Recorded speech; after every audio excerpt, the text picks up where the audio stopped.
नमस्ते बच्चों, आज की क्लास में आप लोग का स्वागत है। हम पढ़ रहे थे पार्ट 5 इब्राहिम गारदी। इब्राहिम गारदी जो थे मराठों का क्या थे, सेनापति थे, है ना। उसको बंदी बना के रख लिए थे। जब मराठों का सेनापति जब हार गया था, कब की युद्ध में, 1761 की युद्ध में, पानीपत का युद्ध हुआ था, तब वह अहमद शाह अब्दाली से मराठों की सेनापति में हार गए थे। जब उसको बंदी बनाया गया था, तब उसको अहमद शाह अब्दाली ने क्या किया था, उसको आदेश दिया था कि उसको मेरे सामने पेश किया जाए। तो पेश करने के लिए कहा था। तो आगे से हम पढ़ाएंगे, आगे जहाँ तक पढ़ चुके हैं, अब आगे की पाठ को पढ़ाते हैं। तब अहमद शाह ने उसको कहा था, दूत नहीं माना। उसको अहमद शाह अब्दाली का स्पष्ट आदेश था। जब दूत उसको बुलाने गया कि आपको बंदी बना कर रखा था टीले पे, तब उसको बुलाने गया था, तब दूत नहीं माना। दूत क्यों नहीं माना? क्योंकि इब्राहिम गारदी जो थे पूरी तरह से घायल अवस्था में, क्या थे, घायल अवस्था में था। तब शुजा-उद-दौला को उस आदेश का पालन करना पड़ा। जो शुजा-उद-दौला था, उसको उसका आदेश का पालन करना पड़ा, क्योंकि वह राजा का आदेश था। नहीं तो क्या करते थे, इंसानियत के नाते इब्राहिम गारदी को उसके साथ पेश करना नहीं चाहता था, क्योंकि वह बुरी तरह से घायल हो गया था। तो वह उस स्थिति में जा नहीं पाता था। लेकिन अब अफगानी शाह जो थे, वह चाहते थे कि उसको अभी लाए। तब अहमद शाह के सामने इब्राहिम गारदी लाया गया। जब नहीं माना, राजा नहीं माना, तो इब्राहिम गारदी को उसके सामने लाया गया। अहमद साहब ने पूछता है, तब अहमद साहब ने किसको पूछता है, इब्राहिम गारदी को पूछता है, तुम मराठों की 10,000 पलटनों ने सैनिकों के जनरल थे। आप जो थे 10,000 सैनिकों के क्या थे, सेनापति थे। उसने उत्तर दिया, हाँ मैं उसका सेनापति था करके उत्तर देता है।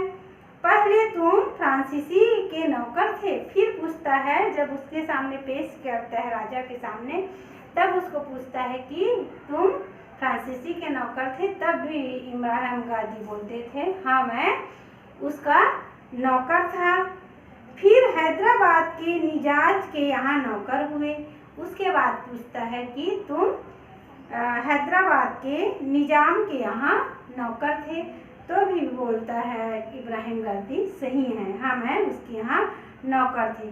तुमने निजाज की नौकरी क्यों छोड़ी? फिर उससे प्रश्न पूछते हैं राजा जो है कि तुम उसके यहाँ नौकरी क्यों छोड़ी? अब अहमद शाह अब्दाली ने उससे पूछता है कि तुम उसके यहाँ नौकरी क्यों छोड़ी? क्योंकि निजाम के रवैये मैंने अपने उसूल के खिलाफ थे। जिसके यहाँ मैं नौकरी करता था, उसका वसूल जो था वह अलग था, उसका रवैया अच्छा नहीं था। इस कारण से मैं उसके यहाँ नौकरी छोड़े, उसके खिलाफ था। तुमने फिरंगी जवान भी पढ़ी है? तुमने फिरंगी जवान भी पढ़ी है? अहमद शाह पूछता है, किससे पूछता है, इब्राहिम गारदी। तो हाँ मैंने फिरंगी पढ़ी है, ये भी बोलता है। मुसलमान होकर फिरंगी जवान पढ़ी? हाँ मैं मुसलमान होकर भी फिरंगी जवान पढ़ी, क्योंकि धर्म अलग है, इंसान तो वही है। इंसानियत के नाते मैं पढ़ा हूँ कि धर्म को नहीं मानता। यह बात जो है राजा के पास इब्राहिम गारदी कहते हैं। फिर मराठों की से नौकरी की, फिर भी आप मराठों की नौकरी कर, आप इस्लाम धर्म को मानते हो, फिर भी आप मराठों की नौकरी क्यों की? तब खैर, अब तक जो कुछ तुमने किया उस पर तुमको तौबा करनी चाहिए। अब जब तुम पहले जैसा भी कर लिए, अब उसको तुमको तौबा करना चाहिए। अभी क्या करना है उसको हिसाब से आपको करना पड़ेगा। तुमको शर्म आनी चाहिए। फिर राजा बोलता है कि तुमको शर्म आनी चाहिए कि आप मुसलमान धर्म के रहते हुए आप दूसरे के घर नौकरी, क्योंकि अहमद शाह अब्दाली जो थे मुसलमान जो थे और इब्राहिम गाजी भी थे, फिर भी वो सत्य का साथ दिया, मराठों का साथ दिया था। तब उसको पूछता है कि आपको शर्म आना चाहिए, जो कुछ तुमने किया वह शर्म के लायक है। घाव की परवाह न करते हुए उसको बहुत युद्ध में जो था वह उसको चोट लगी थी, फिर भी इब्राहिम गाजी जो थे घाव को परवाह न करते हुए इब्राहिम बोला तौबा और शर्म, तौबा और शर्म, मैं क्यों करूं तौबा और शर्म? आप क्या कहते हैं अपमान शाह? आप क्या कहते हैं अपमान शाह? आपके देश में अपने मुल्क से मोहब्बत करने और उस पर जान देने वालों को क्या तौबा करनी? अपने मुल्क के लिए, अपने देश के लिए कुर्बान देने के लिए क्यों तौबा करनी चाहिए? तौबा करनी पड़ी और क्या उसके लिए घर नीचा करना पड़ता है? और उसके लिए क्या सर जो है उसके लिए नीचा करना पड़ता है? उसमें सर को नीचा करने वाली कौन सी बात है? यह जो है इब्राहिम गाजी अहमद साहब से कहता है। जानते हो तुम इस वक्त किसके सामने हो? फिर इब्राहिम गाजी को पूछता है अहमद साहब कि तुमको पता भी है कि तुम इस वक्त किसके सामने हो और किससे बात कर रहे हो? और किससे बात कर रहे हो? एक राजा से बात कर रहे हो, है ना? अहमद साहब ने कठोर वाणी से उससे कहता है, अहमद साहब जो थे उसको कठोर वाणी से कहता है कि तुम किससे बात करें। फिर भी इब्राहिम गाजी के जुबान में कमी नहीं आई। वह वो बोलता है जानता हूँ, और नहीं भी जानता होता तो जान जाता। अगर मैं तो जानता हूँ आप बोल रहे हो, अगर नहीं भी जानता तो पर यह यकीन है कि आप खुदा के फरिश्ते नहीं हैं। वह बोलता है कि इब्राहिम गाजी अहमद साहब को मैं जानता हूँ और नहीं भी जानता तो जान जाता कि आप खुदा के फरिश्ते नहीं हो जो धर्म के पीछे जा रहे हो। इतनी कड़ी तहत के बाद भी गुस्से को अपने पास नहीं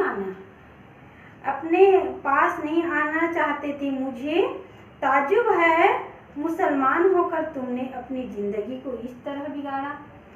इतने तकलीफ होने के बाद अहमद साहब बोलता है, इतने तकलीफ होने के बाद मुझे यह मालूम नहीं था कि आप जो है गुस्से को अपने पास नहीं आने दिया। इतने तकलीफ के बाद गुस्से को आप कंट्रोल कर लिए, मुट्ठी में कंट्रोल कर लिए। मुझे ताज्जुब हुआ मुसलमान होकर तुमने अपनी ज़िंदगी को इस तरह बिगाड़ा है। आप मुसलमान होकर भी दूसरे के पास नौकरी कर करके अपनी ज़िंदगी को बिगाड़े, यह मुझे ताज्जुब हो रहा है। जब आप यह जानते ही नहीं कि मुसलमान कहते किसको है, तब वह बोलता है कि आपको पता ही नहीं है मुसलमान किसको कहते। जो आगे मुल्क के साथ गद्दारी करे, जो आगे अपने मुल्क के साथ गद्दारी करे, जो अपने मुल्क को बर्बाद करने वाले परदेशियों का साथ दे, वह मुसलमान नहीं है। इब्राहिम गाजी को कह देता है कि आप दूसरे का साथ दे रहे हो, वह मुसलमान कहलाने के लायक नहीं हो, मुझको मालूम है। तब इब्राहिम गाजी कहते हैं कि मुझको मालूम है तुम फिरंगियों के लायक रहे हो, है ना? उनकी सादगी में ही तुमने यह सब सीखा है, उनकी सादगी में ही यह सब सीखा है। क्या तुम नमाज पढ़ते हो? अब पूछ रहे हैं राजा, क्या तुम नमाज पढ़ते हो? मुसलमान तो है कि तुम नमाज पढ़ते हो, मराठों का साथ दिए तो आप मुसलमान हो तो नमाज पढ़ते हो। हमेशा 5 वक्त। तब इब्राहिम गादी बोलता है, मैं एक बार नहीं, हमेशा 5 वक्त जो जो समय है नमाज पढ़ने का, उस वक्त मैं अपना नमाज भी पढ़ता हूँ। अहमद शाह के चेहरे पर व्यंग भरी मुस्कुराहट आई और आंखों में क्रूरता। वह उसकी बात को सुनकर मुस्कुराता है और आंखों में क्रूरता आता है, गुस्सा आता है। बोला, फिरंगी या मराठी जबान में नमाज पढ़ते होंगे। इब्राहिम ने घावों की पीड़ा दबाते हुए कहा। उसको पीड़ा था, उसके जख्म का पीड़ा था, फिर भी उस पीड़ा को दबाते हुए इब्राहिम गादी कहता है, खुदा अरबी फारसी फास्तो जवानों की समझता है क्या? यह मराठी या फ्रांसीसी नहीं जानता क्या? खुदा राम और रहीम नहीं जानता? वो राजा के पास बोलता है कि भगवान एक है, क्या खुदा राम और रहीम नहीं जानता? और क्या राम और रहीम अलग अलग है? क्या राम और रहीम अलग अलग है? राम भी रहीम है, रहीम भी राम है। यहाँ सच का साथ देने में यहाँ मुसलमानों में क्या अच्छा है? मेरे को जहाँ अच्छा लगा, जिस अच्छाई में साथ देना था वही मैं किया, मैं धर्म को नहीं मानता।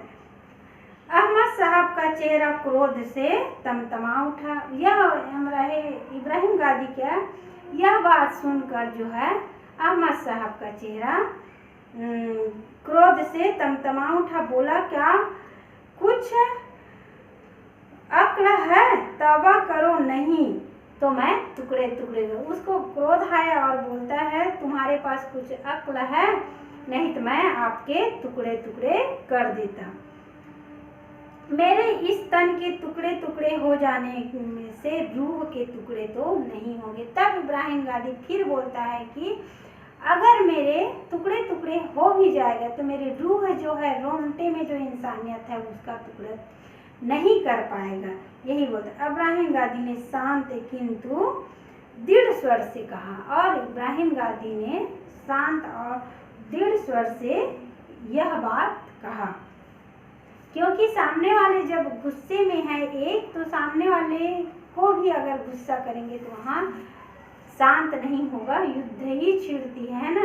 तो एक की बात को पूरा सुन ले, समझ ले, तभी उसका एक करे। दोनों में तनाव होने से क्या है, युद्ध शांत नहीं होता और क्या होता है, युद्ध बढ़ जाता है। इसीलिए एक पक्ष को संयम पूर्वक जवाब देना चाहिए, और एक पक्ष तेज है तो उसको शांत करने में। किसी की वाणी में इतनी ताकत रहती है बच्चों की, एक तलवार की नोक को भी उसकी जुबान, मधुर वाणी जो है, उसको रोक सकती है। इतने गुस्से अहमद साहब की करने के बाद इब्राहिम गादी के स्वर में कठोरतापन नहीं थी, मधुरता थी।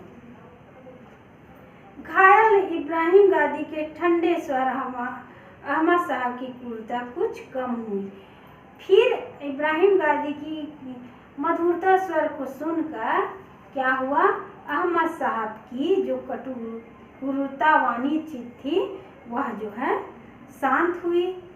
एक क्षण सोचने के बाद बोला, अच्छा, हम तुमको तौबा करने के लिए वक्त देते हैं, तुमको एक समय देते हैं तौबा करने के लिए।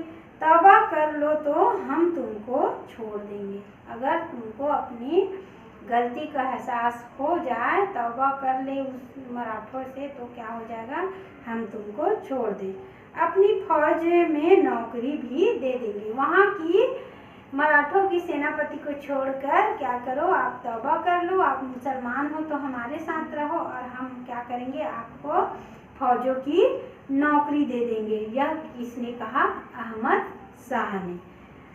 आपको नौकरी दे देंगे, तुम फिरंगी तरीके पर कुछ दस्ते तैयार कर लो।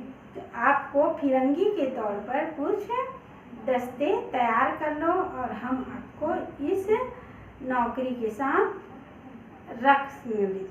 तभी फरार होकर दबाते हुए इब्राहिम के ओठों पर झीनी सी हंसी आई। झीनी सी हंसी आई यानी थोड़ी सी हंसी आई। अहमद साहब की बात को सुनकर इब्राहिम गादी के ओंठों पे थोड़ी सी हंसी आती है। अहमद साहब की उस खिलवाड़ को इब्राहिम समाप्त करना चाहता था। उसके गुस्से को, उसकी सोच को क्या करना चाहता था, इब्राहिम गादी जो है समाप्त करना चाहता था। उसने कहा अगर छूट जाए तो फिर से उसको आप पलटने में तैयार करो। फिर वह अगर छूट भी जाए तो वह उसको पलटने में तैयार करो। और फिर इसी पानीपत के मैदान में उन अरमानों को निकालो जिनको आप निकल ना पाए और मेरे सीने में धड़कन जो है वह रह जाए। इब्राहिम गादी चाहता था कि अहमद शाह की उस खिलवाड़ जो उस चुनौती दे रहे थे, वो खिलवाड़ कर रहे थे, उसको वह समाप्त करना चाहता था। उसने कहा अगर छूट जाऊं तो पुनः फिर से अपने पलटनों में चला जाऊं। मेरे को अगर कोई छोड़ दे, वह बंदी था ना, तो वह बोलता है मेरे को कोई छोड़ भी दे तो मैं उसी पलटनों के साथ मैं जाना चाहता हूँ। इसी पानीपत के मैदान में वह लड़ने जाना चाहता है। अरमानों को निकालूं जिनको निकाल ना पाया। मैं अपने अरमानों को निकालूं जिसको किसी ने नहीं निकाल पाया, जो मेरे सीने में धड़क रहे, जो वह अपने सैनिक, अपने देश के रक्षा के लिए जो आत्मसम्मान जो दिल में धड़क रहा था, वही चीज़ क्या है आखिरी तक धड़केगा। यह दृढ़ निश्चय जो है इब्राहिम गादी करता है।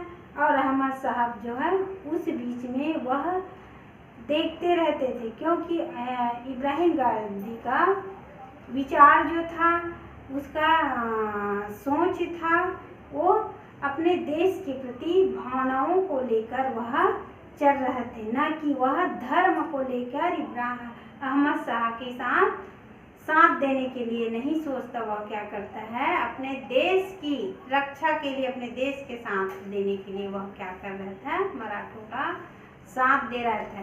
भले ही इब्राहिम गादी क्या थे मुसलमान थे, उसी को लेकर अहमद साहब जो थे वह चिढ़ रहे थे। यह जो है इब्राहिम गादी की यह कहानी को किसने लिखा है, वृंदावन लाल वर्मा जी ने इस कहानी के माध्यम से बताया है। फिर इसका जो है आगे का इब्राहिम गादी को छोड़े, अहमद साहब की नहीं छोड़े, वह बंदी बनाया है। और आगे क्या हुआ, इसको हम आगे की क्लास में फिर अध्ययन करेंगे। फिर आगे की क्लास में फिर वीडियो के माध्यम से फिर आपको बताएंगे बच्चों।